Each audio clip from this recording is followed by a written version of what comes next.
video is all about how rules can change in the UK, how the actions of the Prime Minister of the party in place, party in power, can lead to some changes that might not be favorable to international students. So if you want to know why I think you should be supporting Boris Johnson at this point in time, please keep on watching. I'm getting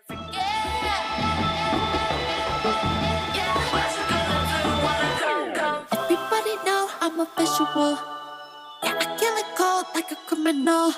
I'm everybody's type, but nobody can deny. Cause you know I get it, I'm getting freaky. Yeah, I'ma bring the crazy. Get that freaky on, get that freaky on. Getting freaky. Hi guys, welcome back to my channel. My name is Omomi, aka Petite Diva, and I am a University of Nottingham alumni and also a Developing Solutions Scholarship Award winner. In this educational series, I talk about everything concerning UK international students. I talk about the UK school experience. I talk about the visa application process. I talk about tips and tricks to make sure that your stay in the UK as an international student is enjoyable.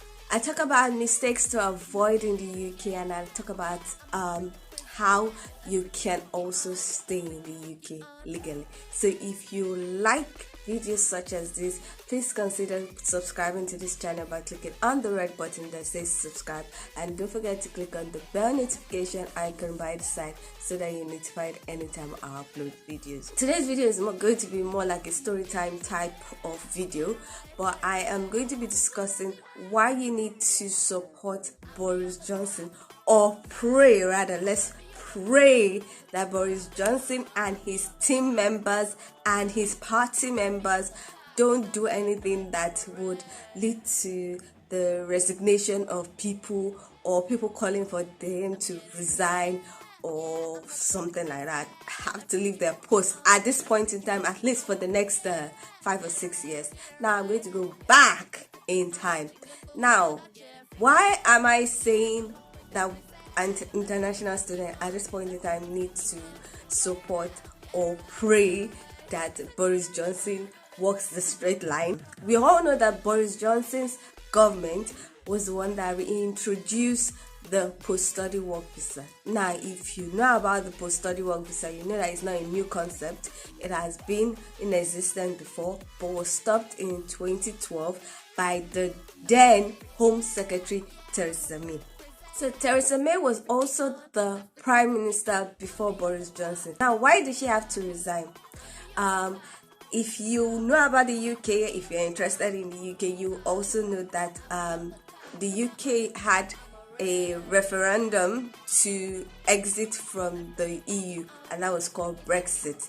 Now, at that point in time, she was the Prime Minister, and when they did the referendum twice, they did it twice. When they did it the first time, a lot of the people who voted, because I can't say a lot of UK citizens because I voted at that point in time, a lot of people voted that UK now needs to leave the EU. Now, those who voted for Brexit have different reasons for voting for Brexit. Now, I'm going to talk about my own reason for voting for Brexit and the consequences of what I knew Brexit would do to international students. The first thing is I am a Nigerian and I'm part of the Commonwealth countries. And if you don't know what the Commonwealth countries are, they are countries that are linked to the UK through the colonization era and everything. We are linked to UK one way or the other. Anyway, and I felt when I was there that there was no advantage of being a Commonwealth citizen or coming from a Commonwealth country, apart from the fact that I could vote. And I noticed that even though I'm a Nigerian, I've been speaking English for a long time, since I was born, or since I could talk. I felt that we had so much restriction, especially when we want to get some things. Now, for my doctor friends, they had to do the English language test for the PLAB 1 and PLAB 2. And I think it says something like, if you're from the EU, you don't have to really do the test or something like that. or the pass mark is a bit lower, or something that was really annoying. And I was like, for what? Another thing that made me really angry was the fact that as an international student, your school fees is almost like 2 times or 3 times the school fees of the EU and UK student. And I was like, there has to be a benefit for being a Commonwealth citizen. That aside, now the third thing that made me go, oh no, I am going to vote for Brexit, was when I applied for a PhD studentship position. If you've watched some of my other videos, you know about that. And the huge restriction to me not getting that studentship was because I was not from UK or EU. And I was like, nah. You cannot be giving all the opportunities to EU citizens and we Commonwealth countries are not getting anything. And it's like, no. I am voting for Brexit. Not like I would benefit from the actions that happen, but because I know that the next set of international students are going to benefit from it. At that point in time, some international students were going, oh, don't vote for Brexit. They made people that wanted to vote for Brexit feel like they were doing something very, very terrible. It was anti-immigration, it was this, and I'm like, I don't know if it's anti-immigration for the EU. This is my own concern. It is not going to be anti-immigration for other countries apart from the EU, who also contribute to the economy.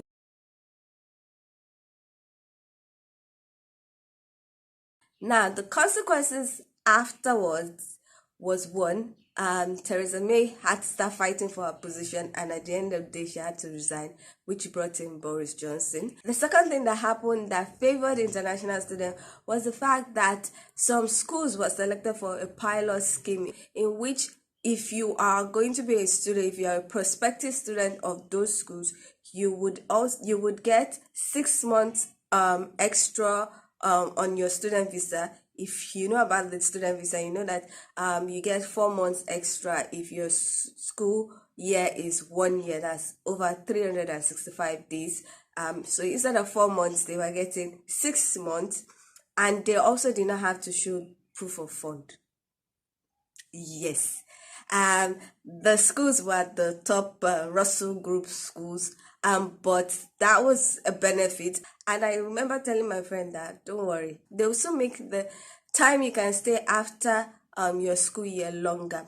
And in 2019, 2020, they decided to bring back the post-study work visa. And I said, hello, I saw into the future. I knew it was going to benefit international students at a point in time, and COVID-19 also made it more necessary for them to create different visa opportunities or different visa options for immigrants. Now the issue is, Theresa May, who is from the same party as Boris Johnson, never believed that international students was really like contributing to the economy.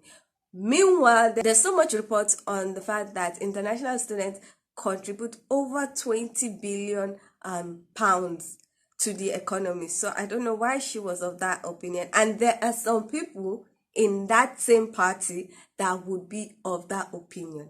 Now, Boris Johnson and his team right now are not of that opinion. They feel that international students are bringing a lot of things to the economy. They are bringing skills. They feel like, why should they train us, or why should we come and train and then the skills that they've trained us? Because to be honest, most postgraduate program, you will see a lot more international students than UK students, because they feel like they've gotten the bachelor degree, they don't need to go for postgraduate. So you're getting advanced skills and then you're not leaving their country. So that's some of the opinion of some of their party members, and that's why they pushed forward for the post-study work visa being reintroduced. And then the universities saw that they lost a lot of revenue because people were not applying or enrolling in their schools. They were going to schools in Canada, Australia, and US that they knew that at least they're going to stay 1 year or 2 years afterwards and try and look for a job get some money, or whatever is your plan.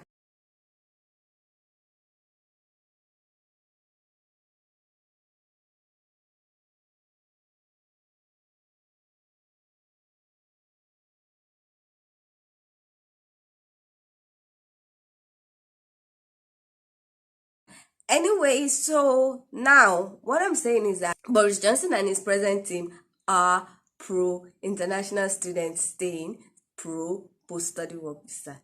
If for anything, Boris Johnson and his team are kicked out or they lose confidence from the British population or populace, they could be forced to resign. And if by chance someone who is anti post-study work visa is not the head of the party and the prime minister, international students are in big trouble because they will scrap it again, just like how Theresa May did when she was not even the prime minister but the home secretary. So right now, personally, especially when Boris Johnson had COVID and was taken to ICU, I felt chills. I was really like praying for him that he should not die, because I understood what was going to happen in case someone else who is anti post-study work visa is in power, or part of the team that is in power. And I was like, no, God, please save his life. It might have been selfish, but for other people, I was like that. Now he's presently fighting for his position because of the partygate situation. Apparently, his team, number 10 Downing Street, that's where the prime minister stayed. They had an office party during the COVID-19 restriction. That was the pandemic, when everybody was told not to have party, not to be in public place, and the rest. And you know what happened. And his team were having a party and they were drinking and everything. And like, you told people not to do this, and you, the boss, was doing this. So now they are really like having a tug of war with people. At first I thought the whole thing had died down when the Ukraine and stuff happened, but it's now people are like, no, he should resign. And I'm like, oh no, he's not resigning for the sake of international students that are there right now, and those that are already paid to be there. He's not resigning, please. So now I'm just like, please, you should not do anything that is going to anger people again. This is also like a warning for people. Always have a plan B, plan C. Now, anything could happen to him, anything could happen to his party, because I believe they're going to have another election in 2023. They could lose. You don't know what could happen. But have a plan B on what you're going to do. If the post-study work visa is your plan A, have a plan B in case the post-study work visa is scrapped. And that is the truth. In the UK, things happen. Actually, everywhere things happen. So I just wanted to let you guys know what is going on, and hopefully Boris Johnson will not mess up. Hopefully he has enough good grace among the population that they will still vote in next year. I think it's next year. It's 2019 that he got into power, so I think it's next year, 4 years. So hopefully he will not make any mistake and he would be voted back. Yeah, and his team will be voted back. Those that are pro-study work visa or pro-international student will be back. So that at least for the next 5 years, you are assured that the post-study work visa will still be in place before someone else comes in. Any which way, I hope you enjoyed this video. If you did, please give it a thumbs up. If you are not yet subscribed, please consider subscribing by clicking on the red button that says subscribe, and don't forget to click on the bell notification icon by the side so that you're notified anytime I upload videos. Thank you so much for watching. I hope you join me in the next one. Bye.